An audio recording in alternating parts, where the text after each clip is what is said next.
I had just stepped out of the taxi when I spotted them standing on my porch, my father and my older brother, both wearing that same smug look like they'd been waiting for this exact moment. My sea bag hung heavy over my shoulder, my boots still coated with dust from Okinawa. I hadn't even made it 3 steps toward the house before my father dropped it on me. "You're homeless now." No greeting.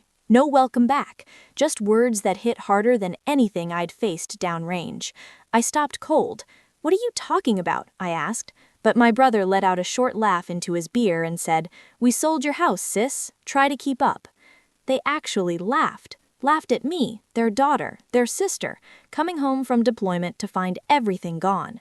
My father pointed lazily toward the front door like it was nothing serious. "Your brother needed help. Family sacrifices for family. You weren't here. You didn't need it." Then he added, almost dismissively, "You Marines are always moving around anyway. What's a house matter?" I should have lost it right there. Should have yelled, cursed, torn the whole moment apart. But instead, I smiled. Slow, steady, controlled. The kind of smile that made both of them hesitate. "What's so funny?" my father snapped. "The house you sold was actually—" But before I could finish that sentence, you need to understand how this started, because none of it was random. None of it was a mistake. They didn't just stumble into this betrayal. They planned it. They just didn't plan it well enough.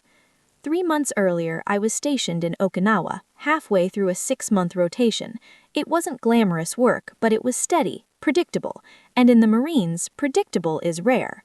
During my downtime, I'd call home, check on the place, make sure nothing was falling apart. I'd owned that house for 8 years, bought it after my second deployment, fixed it up piece by piece with my own money. It wasn't just a house, it was my foundation, my fallback, my future. But every call started feeling off. My father always sounded irritated, like I was interrupting something important. My brother, Chad, still drifting through life trying to figure things out, had moved back in again after losing another job. Whenever I asked what he was doing to get himself together, Dad would jump in. "He just needs time. Don't be so hard on him, Maria." I'd hear noise in the background sometimes, voices I didn't recognize. Once, someone shouted, "Did she send the money yet?" before the call cut out abruptly. I tried to brush it off, tried to be understanding. I'd been gone most of my adult life, moving from base to base. Maybe I didn't see the full picture, or maybe I didn't want to. Then 2 weeks before I was due home, I got a message from my father. "Call us before you come home." No punctuation, no explanation. I stared at it for a long time, that familiar cold feeling settling in my gut. The kind every Marine recognizes when something isn't right. But that week was chaos, long hours, non-stop work. By the time I called, it went straight to voicemail. Twice. I told myself it could wait. I'd be home soon. And then I was standing in my own driveway, looking at the people who were supposed to have my back, realizing they had sold my house out from under me. I didn't know the full story yet. Not then. But I could already see it in their faces. The mix of guilt and justification. That look people get when they've done something wrong but convinced themselves it was necessary. Chad lifted his beer like he was celebrating. "Don't act so shocked. You were gone. Dad had power of attorney. Easy process. You'll get over it." My jaw tightened, but the smile stayed. If anything, it deepened. "Is that what he told you?" I asked quietly. My father frowned. "What's that supposed to mean?"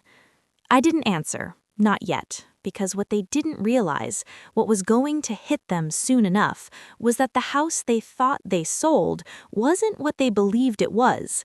Not legally, not financially, not even structurally. They had no clue what they'd actually put on the market, but I wasn't going to reveal that just yet. Some things are better when they unfold slowly. I dropped my sea bag, brushed off my sleeve, and walked toward the porch like nothing had changed. My father stepped aside, confused. Chad scoffed. Look at her, acting calm.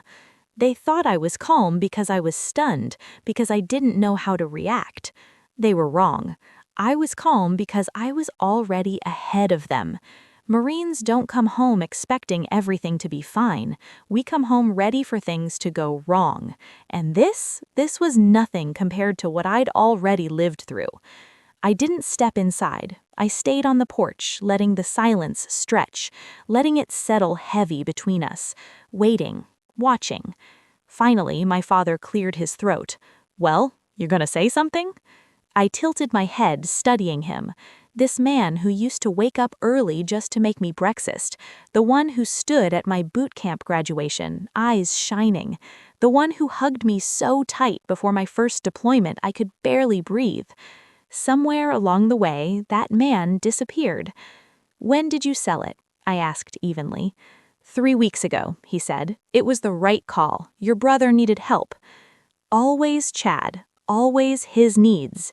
"And you didn't think to call me?" "You were busy," he shot back. "Overseas, always too wrapped up in your marine life." "That's funny, because I called every week." Chad rolled his eyes. "Here we go." I turned to him. "Did you know? Did you actually watch him sign it away?" He shrugged. "Dad said it was fine." I almost laughed. Instead, I stepped off the porch and walked slowly across the yard, letting the cold air clear my head. The house looked the same. Same siding, same hedges, same flagpole I'd installed, but it didn't feel the same. Behind me, my father called out, "We used the money well. Your brother's debt is gone. He's safe." Debt. That word hit hard. Chad didn't fix debt. He created it. I turned back, walking toward them. "You want to tell me the truth, or should I find it myself?" My father's jaw tightened. Chad crushed his empty can. "You're making this bigger than it is." "Really? Because when I left, that house was paid off. No liens, no debt. For you to sell it fast, you needed cash buyers. That means urgency. So whose urgency was it?" Chad's expression flickered for just a second. "Yours," I said quietly. "So what was it this time? Gambling? Drugs? Loan sharks?" My father snapped. "Stop treating your brother like a criminal." "I'm asking questions because my house is gone." "You were gone," he shouted. "Always gone. Always the Marine Corps. You think you're better than us." "I've been serving for 13 years, and every time I came back, that house was still mine." He waved it off. "You'll get another one. You earn enough." That was the moment something inside me shifted. Not broke, shifted. I saw them clearly. Dad didn't help Chad out of kindness. He needed to feel needed. And Chad, he never changed because he never had to. And me? I was the strong one, the one they assumed could take the hit. People always think the strong one doesn't feel it when the knife twists. Then the front door opened. A blonde woman stepped out, holding a coffee mug. Not my father's partner, not a neighbor. "Who are you?" I asked. She smiled slightly. "I'm Emily, the new owner." My father flinched. Chad went still. So it was done. Final. I smiled again. "Congratulations. Did they tell you everything?" She hesitated. "Everything?" I glanced at my father and brother. Their faces told me enough. "Did they tell you," I said slowly, "that the house you bought isn't actually in their name?" She blinked, confused. My father's voice cracked. "Maria, don't!" But I kept going. Emily looked unsure, gripping her mug tighter. "What do you mean?"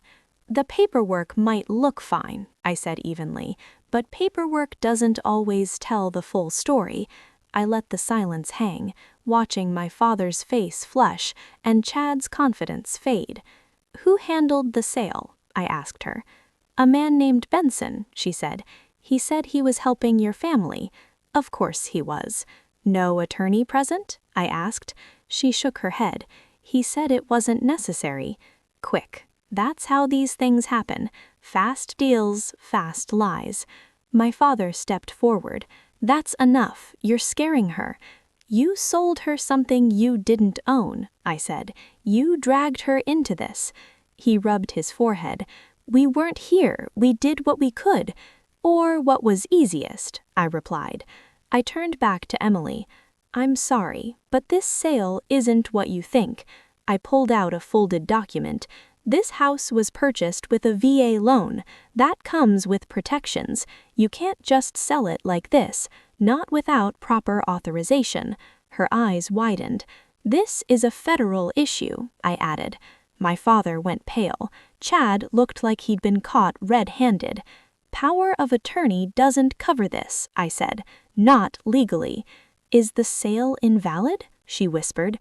"I'm saying," I replied, "you need a lawyer." My father stepped closer. "Maria, we're family." "That didn't stop you," I said quietly. "It was for your brother." "And what about me?" He had no answer. I picked up my sea bag and stepped off the porch. "Where are you going?" he called. "Home." "You don't have one," Chad shouted. I turned back. "That's what you think." And for the first time since I landed, I felt something close to calm, because they had no idea what they'd done, no idea what was coming next, and I didn't need to explain it. Fear works best when you let it grow on its own. I didn't sleep that night. I checked into a cheap roadside motel, dropped my bag, and sat on the edge of the bed staring at my phone. My father called 3 times. I let it ring. I wasn't ready. The room smelled like cleaning chemicals and old carpet. I took a shower, but the weight didn't wash off, so I sat down and opened the folder I'd brought back from Okinawa. Documents, notes, screenshots. The truth hadn't hit all at once. It built slowly. Small cracks, strange silences, half answers, until one day everything lined up. I remembered standing on a balcony in Okinawa, humidity thick in the air, my phone buzzing. A notification popped up. Property ownership update. I opened it. Something had been processed. Not completed, not finalized, just started. My name was still there, but another had been added. Incomplete, unfinished. I called my father. No answer. Called again. Nothing. Texted. Silence. I stood there staring at the ocean, feeling something cold settle in my gut. The next day, I went to a JAG officer on base. He listened, then asked one question. "Who has your power of attorney?" "My father." Something in his expression changed. He'd seen this before. "Trust is good," he said. "Oversight is better." I asked what to do next. He told me to request full transaction logs from the county. He showed me which office to email, which forms to submit, and how to phrase the request so it didn't get buried. I sent everything that same afternoon. A week later, the file came through. I opened it on my bunk expecting confusion, a mistake, a clerical error. But the moment I saw the signatures, the dates, the notations, the buyer's name, Benson, I felt the kind of cold that sinks into your bones and doesn't thaw. My father had signed the first authorization 2 days after telling me he loved how peaceful the house felt lately. He'd signed the second after texting me a heart emoji, and the third, the one that allowed the property to move forward for sale, on the same day I'd called him from a field exercise and told him I missed home. He never told me, not once, not even a hint. And Chad, the log showed his bank account as one of the destinations for the wired money. I sat on my bunk for a long time, staring at the screen. I remember the dim light above my bed flickering, the hum of the fan overhead, the muffled sounds of Marines laughing in the hallway after a long day. Life kept moving around me, but I felt frozen. Later that night, I called my father again. This time he answered, but only because he didn't recognize the number. I had used the office phone instead of my own. His voice was cheerful at first, too cheerful. "Hey, sweetheart, everything okay over there?" I swallowed hard. "Did you sell my house?" The pause that followed told me everything. 5 seconds, 10, 15, long enough for a world to collapse. Then he said, "Before you get upset." I hung up. I didn't trust myself to speak, and over the next few days, whenever he called back, I let it ring. I wasn't ready to hear excuses. I wasn't ready to listen to his reasoning or his guilt or his justifications. I wasn't ready to listen to a man who hadn't respected me enough to tell me the truth. But what I was ready for, what slowly, steadily began building inside me, was a plan. People think revenge is loud, explosive, dramatic, but the truth is, good revenge is quiet, It breathes, it waits, it watches. It sharpens itself in the dark until the moment it's needed. When my deployment ended, I made no announcement. I booked the earliest flight home and landed at SeaTac before sunrise. I didn't tell Dad, didn't tell Chad, didn't tell anyone. I rented a car from the airport, stopped by the county recorder's office as soon as they opened, and requested every document in person. I spent 2 hours with a clerk who had seen enough messy family disputes to spot trouble from a mile away. She didn't say much, but the sympathy in her eyes told me I wasn't wrong. When I walked out with the full packet of documents, the truth hit me fully. For the first time, my father and brother had legally cornered themselves. They just didn't know it yet. That night, as I sat in that cheap motel with the buzz of the neon signs seeping through the window, I laid out every page, every signature, every timestamp. I highlighted lines, circled dates, cross-referenced entries. The betrayal still hurt. God, it hurt. But the clarity that came with understanding the scope of their mistakes felt like air filling my lungs again. They thought they'd beaten me. They thought I'd come home helpless. They thought a Marine would crumble because of a house. But they forgot something. They forgot who raised me. They forgot that Mom taught me how to fight quietly. They forgot that the Corps taught me how to fight smart. And worst of all for them, they forgot that consequences are patient. The next morning, I drove back to the neighborhood before the sun had fully risen. The houses were quiet, the lawns still covered in dew, and a soft gray fog hung low over the street, like the world hadn't quite woken up yet. I parked a few houses down from mine and sat there for a moment, letting the engine tick itself into silence. It felt strange sitting that close to a place that had once been my sanctuary, now occupied by strangers because the people who should have protected me decided I was expendable. I watched the porch light flicker on. Emily stepped outside in a light jacket, looking like she hadn't slept much either. Her hair was pulled back in a loose bun, and she stood on the porch with her arms wrapped around herself, staring at the yard with a lost expression. I got out of the car and walked toward her slowly so I wouldn't startle her. When she looked up and saw me, I lifted a hand. "Morning." "Morning," she said softly. "I didn't expect to see you here." "I know, but we have a lot to sort out." I stepped onto the grass and stayed a few feet away, not wanting to invade the space that, for the moment, she believed was hers. "Did you talk to anyone last night?" She nodded. "My husband, he's flying back tonight. He said we'll get a lawyer first thing tomorrow." Then she hesitated and added, "I didn't tell your father." "Good," I said. "Don't." She exhaled shakily and sank onto the porch step, the mug in her hand trembling slightly. "I don't know how this happened. We've been saving for years. This was supposed to be our fresh start, our first real home." Her voice cracked, and for a moment I felt a pang of guilt. Not because I'd caused any of this, but because the damage done by my father had spilled onto someone who didn't deserve it. I sat down on the step beside her. "You didn't do anything wrong, Emily. You bought a house. You trusted the people selling it. That's what anyone would do." She nodded, but tears slipped down her cheek. "Anyway, when he told us he had authority, we believed him. He seemed so certain." "My father always sounds certain," I said, "even when he's dead wrong." She wiped her face quickly. "What do you think will happen now?" "That depends on how honest you want to be with your lawyer," I said, "and how honest they want to be with the court." I reached into my bag and pulled out 2 copies of the documents I'd assembled. "Here, these are for your attorney. They outline everything I told you yesterday." Emily took the papers, her fingers brushing mine briefly. "This is going to get messy, isn't it?" "Yes," I said, "but messy doesn't mean hopeless." Before she could respond, the front door swung open and my father stepped out. His expression was the same one he used to wear when he scolded me as a teenager. Tight, rigid, impatient. "Maria, what are you doing here?" "Talking," I said calmly. He pointed at me like I was a trespasser on my own lawn. "Not without my permission, you're not." I stared at him. "Your permission?" I repeated. "That's interesting, considering none of this belongs to you." "It doesn't belong to you either," he shouted, and Emily flinched beside me. I stood from the step and faced him fully. It never belonged to you. You acted like you could make decisions about my life because you had a piece of paper and a signature.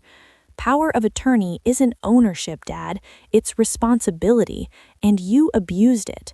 I did what I had to do, he said, his voice trembling with anger. Your brother was in danger. He had people after him. People are always after him, I replied. That's not an excuse to steal from me. It wasn't stealing, he barked. You always judge him. You always think you're better than him because you're a Marine. But he's my son too, and he needed help. And I didn't? I asked, my voice low but steady. I served for 13 years. I sent money home. I kept this family afloat more times than either of you will admit. When did I become the one who didn't matter? He hesitated, and in that split second of silence, I saw the truth. He hadn't meant to hurt me. He didn't do it out of malice. He did it out of weakness, out of love twisted into obligation, out of fear of losing the son he never stopped trying to save. But intent didn't undo damage, and love, real love, never justified betrayal. Behind my father, the screen door creaked again, and Chad stepped out, rubbing sleep from his eyes like he was waking from a nap instead of waking to the consequences of his own actions. Is this still about the house? He mumbled. I looked at him, really looked at him, and I saw a man who'd never been told no, never been held accountable, never been forced to stand on his own 2 feet. A man who'd grown comfortable taking from everyone around him because taking was easier than earning. Yes, I said, it's still about the house. Chad sighed dramatically. Jesus, sis, relax. It's not like you're dead. You can rebuild. It's not the end of the world. No, I said, it's not the end of mine. I took a step closer. But it might be the end of yours. His face twisted. Is that a threat? No, I said, it's a prediction. A car slowed down on the street, then stopped in front of the house. The driver rolled down the window. Everything all right? I heard yelling. It was Mr. Halpern, the neighbor who'd lived 2 doors down since I bought the place. He was the kind of retired Navy guy who mowed his lawn in perfect diagonal stripes and flagged down the mailman to chat about base news. He recognized me immediately and stepped out of the car. Staff Sergeant Lawson, he said. Didn't know you were home. Just got back, I replied. He glanced at my father and Chad, then at Emily, his brow furrowed. Something going on here? My father stiffened. Private family matter. Actually, I said, it's not. Mr. Halpern waited patiently like the old sailor he was. I explained in simple terms what had happened. The sale, the fraud, the misuse of power of attorney. I didn't embellish. I didn't accuse. I simply stated facts. When I finished, he whistled softly. That's not good. No, I said, it's not. You call the sheriff yet? He asked. My father spun toward him. No one needs to call anyone. We'll settle this ourselves. Emily shook her head. No, she said quietly, we won't. I'll be calling my attorney today, and I'll be contacting the VA legal office, I added. They need to be involved. My father's face collapsed. Maria, please don't do this. We're family. I looked at him for a long moment. I know, I said softly. That's why this hurts. He swallowed hard. I made a mistake. You made several, I replied, and now we deal with them. For a moment, no one spoke. A bird chirped somewhere. A car drove by. The world kept turning, even while ours felt like it was falling apart. I turned to Emily. You should go inside. You've got a long day ahead. She nodded and slipped back into the house. Mr. Halpern returned to his car, and I stepped off the porch, heading toward the street. My father called after me, his voice cracking. Where are you going now? To do what you should have done, I said without turning around. Tell the truth. I spent the rest of the morning in the sheriff's building, a place I'd walked into once before when I first moved to the neighborhood to register my address after deployment. Back then, it was a simple process. A few signatures, a polite greeting, an older deputy who thanked me for my service and handed me a local ordinance pamphlet. This time, the energy was different. I wasn't Staff Sergeant Lawson checking in. I was the woman walking in with a folder full of evidence that her own family had violated federal regulations while she was overseas serving her country. The deputy at the front desk recognized me almost immediately. Retirement age, silver hair, glasses perched low on his nose. "Well, I'll be," he said. "Back in town already, Lawson?" "Came home to a problem," I said. He looked up fully, then studying my expression, taking in the folder clutched to my chest. He nodded slowly. "Let me get Lieutenant Donahue." Within minutes, I was sitting across from Donahue in his office. He was younger than the deputy outside, but older than me, late 40s maybe, with that tired authority that comes from 2 decades of putting out other people's fires. I laid the folder on his desk. He opened it, scanned the first few pages, and let out a long, quiet sigh. "Your father signed these." "Yes." "And the buyer connection?" "Benson, you know him." "Unfortunately," I said. Donahue kept flipping, his face tightening with every page. VA-DAC'd property, unauthorized POA use, rushed sale, no attorney oversight, no court approval. This isn't small. He sat back in his chair. This is a mess. I know. He rubbed his chin, thinking, the sale can't be finalized legally, and your father and brother may have, well, they may have committed more than one offense here. I'm aware. He closed the folder gently, like it was something fragile. I'll need to send this to the county prosecutor, and we'll need statements from everyone involved. You, the buyer, your father, your brother, the middleman, what's his name? Benson. He shook his head. He's been on our radar before. Of course he had. Lawson, he said carefully, are you sure you want to move forward with this? Once we start, there's no taking it back. It will be public. It will get messy. It will destroy your father's reputation, and possibly more. I took a slow breath. Lieutenant, he destroyed my trust. He used my deployment to take something I spent years building. If I let that go because it's uncomfortable, then every service member with family issues becomes vulnerable. Donahue nodded. All right then, we'll start today. For the next hour, I sat with a young female deputy who transcribed my full account while Donahue made calls. I described everything, the power of attorney signing, the emails in Okinawa, the unreturned calls, the text from Chad, the balcony night when I discovered the ownership change, the rushed sale, the porch confrontation, Emily's involvement. The deputy typed rapidly but never interrupted, except to clarify dates and names. When I finished, she looked up and said quietly, I'm sorry. The unexpected sympathy almost cracked me. I nodded instead and said, thank you. When I stepped out of the sheriff's building, the afternoon sun was high, warming the pavement. I felt a strange mixture of exhaustion and clarity. This wasn't revenge anymore, not in the childish sense. This was accountability, and accountability takes work. Emily called me later that afternoon. Her voice shook as she told me her attorney had confirmed everything. The sale was invalid, and she had grounds to pursue legal action, not just to reverse the transfer, but to hold both Benson and my father liable for damages. I didn't want any of this, she said. I just wanted a house. I know, I said gently, and you'll get one, but this one needs to be fixed first. She asked if I would be willing to speak with her attorney directly. I agreed. An hour later, I was on a conference call, walking through every detail again, letting the lawyer interrupt, ask questions, confirm timelines.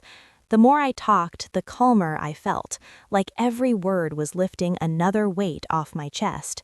But the real confrontation was still ahead. Around 8 that evening, just as the sky was fading into that deep blue between daylight and night, my phone rang again. This time, it wasn't Emily. It wasn't the sheriff's office. It was Dad. For a moment, I considered letting it ring, but something inside me, maybe the part that still remembered the father he used to be, made me answer.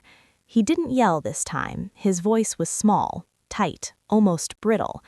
Maria, the sheriff's office came by. I know. They said you filed a report. I did. He let out a shaky breath. You didn't have to do that. I closed my eyes. I gave you every chance to be honest. You weren't. I made a mistake, he said again, like repeating the words would turn them into something meaningful. You made a series of choices, I corrected, and each one hurt someone. It wasn't supposed to hurt you, he whispered. Dad, it was always going to hurt me. You sold my home. There was a long pause. I heard him inhale, heavy and slow. Can we talk in person? He asked. Yes, I said, but not alone. He sounded wounded by that, but he didn't argue. Okay, tomorrow morning, your house. My house, I repeated, letting the words settle into the space between us. I'll be there. When I hung up, the motel room felt heavier than before. Not because of fear, no, that part had passed. What I felt now was the weight of endings and beginnings tangled together so tightly I couldn't tell which was which. I didn't sleep much that night either, but I wasn't restless. I was ready. The next morning, I drove back to the house.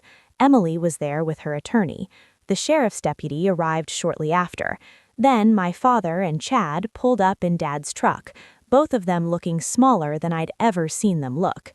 Dad wouldn't meet my eyes. Chad looked like he wanted to disappear into the ground. We stood in a loose circle in the yard, no shouting, no dramatics, just the quiet tension of a truth finally cornered. With nowhere left to go, Dad cleared his throat. I didn't realize it was illegal, he said. I swear to God I didn't. You didn't want to realize, I said softly. There's a difference. Chad mumbled something, but his lawyer, yes, he had brought one, put a hand on his shoulder, silencing him. The sheriff's deputy explained the next steps: statements, temporary restrictions on both Dad and Chad regarding the property, forthcoming investigation, the likelihood of charges. My father's face went pale at the word. He looked at me, then eyes watery. I never meant for it to come to this. I know, I said, but you brought us here. Then I turned away because there was nothing else left to say. For the first time in days, I walked toward the front door and placed my hand on it. The paint felt cool beneath my fingertips, familiar in a way that made my throat tighten.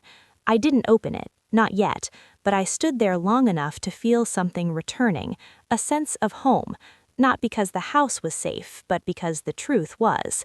When everyone left that morning, the deputy, the attorneys, the neighbors who lingered near their windows pretending not to watch, I stayed in the yard long after the last car pulled away.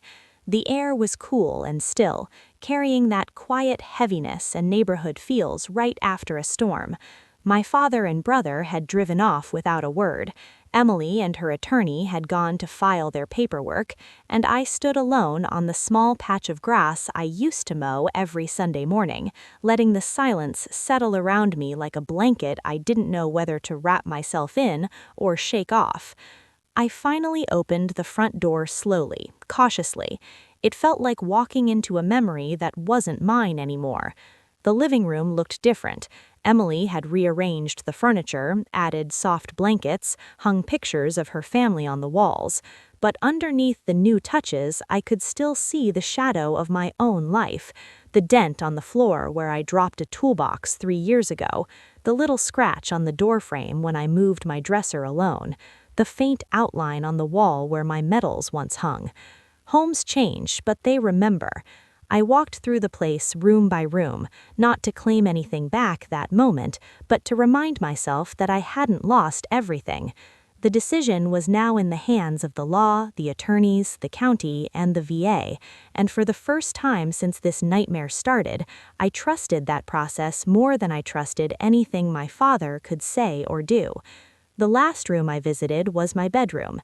Emily had put up white curtains that fluttered in the soft breeze from the cracked window. The bed was different, the color scheme different, the smell different, but the bones of the room were the same. And when I ran my hand along the windowsill, I felt the little ridge where I'd once carved my initials when I first bought the place. I'd forgotten it was there. The small raised bumps of the letters hit me like a soft punch to the heart. I stood there for a long time before leaving. I didn't want to intrude more than necessary. They were still living there, after all. But I needed to feel the house one more time before stepping away again. When I walked out, I saw someone waiting for me at the bottom of the porch. My father. He was standing by his truck, hands in his pockets, shoulders hunched like a man carrying a weight he finally realized was his own. For a moment, neither of us spoke. It was the longest silence we had shared in years. Finally, he said, "Can we talk?" I stepped down the porch, keeping a careful distance. "We've been talking." "No," he said quietly, "not like this." Something in his voice, humility maybe, or the exhaustion of a man who'd run out of excuses, made me pause. I nodded once. He looked older than I remembered. Not old in the way time makes you old, but old in the way regret does, suddenly and all at once. His eyes were red and his mouth trembled when he started speaking. "I thought I was helping him," he said. "I thought if I didn't step in, he'd lose everything." "You didn't step in," I said. "You stepped over me." He bowed his head. "I know, and I don't expect you to forgive me. I just need you to understand. I was scared." "Of what?" "Losing him," he whispered. "He's a mess, Maria. He always has been. But he's all I have left." He swallowed hard. "And I didn't want to lose you either, but I kept choosing wrong." I didn't soften. Not yet, but I listened. "Your mother was the strong one," he continued. "You got that from her. After she died, I didn't know how to hold things together. Chad needed me more, or at least it felt like he did. You were always fine. You were always the one who made it. I thought you wouldn't break." "I didn't," I said, "but you broke something in me." His eyes filled. "I know, and you broke something in yourself too," I added. "You just don't see it yet." He covered his face with one hand, like he wanted to hide from the truth. "I don't know how to fix this." "You can't fix all of it," I said gently, "but you can start by being honest and by letting the consequences happen." He let his hand fall. "I don't want to go to jail." "You may not," I said, "but you may have to answer for what you did." He nodded slowly. "If that's what it takes to make this right, then I'll do it." And for the first time since I returned, I believed him. He started to turn away, but then he stopped. "I'm proud of you, you know," he said softly. "I know I never say it the right way, or at all, but I am." I didn't respond right away. The words were good, but they were late. Still, they were something, a start, and maybe that was enough for now. "Take care of yourself," I said, "and take responsibility." He nodded again, got in his truck, and drove off slowly like his wheels were heavy. I stayed in the yard for a little longer, letting the air carry some of the weight off my shoulders. Emily came outside not long after, her hands in her coat pockets, her expression kinder than I deserved. "Are you all right?" she asked. "I think so," I said. "Are you?" "We will be," she answered. "It'll take time, but we'll figure it out." I'm glad I told her.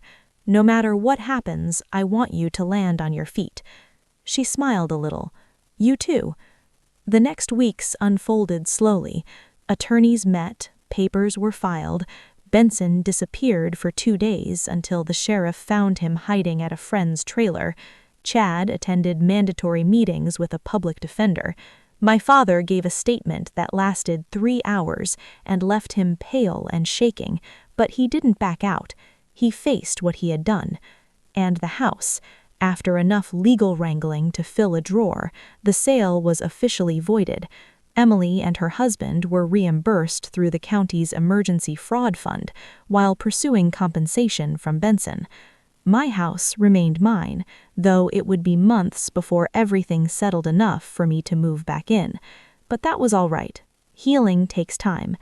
The day I finally stepped inside as the official owner again, I walked through each room slowly, feeling every memory flood back through the walls. This time, though, there was something else. Peace. Not perfect peace, not complete peace, but a quiet acceptance, a gentleness I hadn't felt in years. I stood in the middle of the living room and whispered, "I'm home." But the truth was bigger than that. I wasn't just home, I was whole again. In a way betrayal couldn't break, and forgiveness didn't erase, but softened, like something sharp finally losing its edge. And if there's anything I want you to take from my story, it's this.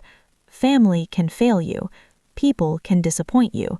The ones you love most can be the ones who hurt you deepest. But you do not lose your worth because someone else lost their way.